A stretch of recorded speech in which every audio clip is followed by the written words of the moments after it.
We all have bad habits, whether it's procrastination, scrolling through social media, or hitting the snooze button one too many times. The problem? These habits start small but can quickly spiral out of control, stopping you from achieving your goals. Today, we're diving deep into how these habits form, why they're so hard to break, and most importantly, the actionable steps you can take to overcome them starting right now. Let's face it, breaking bad habits is hard. You tell yourself that this is the last time you'll stay up late binge-watching Netflix. You promise to stop checking Instagram every 10 minutes. But then, you find yourself doing it all over again. Sound familiar? Here's the problem. We think we can break bad habits with willpower alone, but that's not how our brains work. Every habit, good or bad, is the result of a loop: cue, routine, reward. And until we disrupt that loop, we're stuck. What's worse, bad habits often disguise themselves as comfort. They give us short-term pleasure at the expense of long-term success. So, how do we actually break free? Step 1.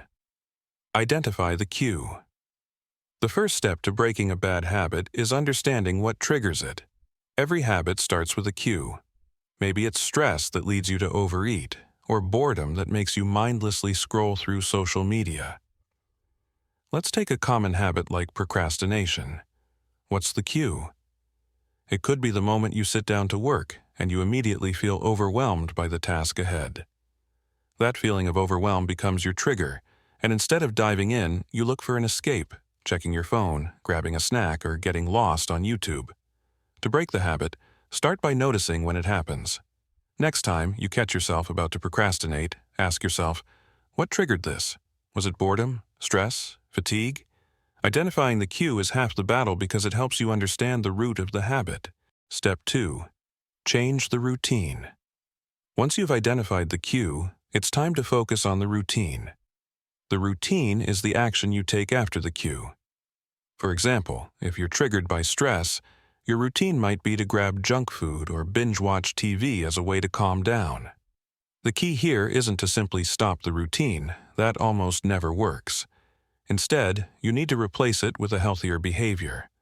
Let's say your cue is boredom and your routine is reaching for your phone. Next time you feel that urge, instead of grabbing your phone, try doing something productive but enjoyable, like reading a book or going for a walk. Step 3. Focus on the reward. Now, let's talk about the reward. Every habit offers some kind of reward, whether it's a sense of relaxation, a dopamine hit, or simply relief from boredom. The problem with bad habits is that the reward is usually short-lived and doesn't help you in the long run. To break the habit, you need to replace the short-term reward with a long-term benefit. Instead of watching TV late at night, replace that with a relaxing evening routine that helps you wind down. You could journal, read, or meditate. Activities that still offer relaxation but also set you up for success the next day. Over time, you'll start to crave these healthier habits because they give you more lasting rewards.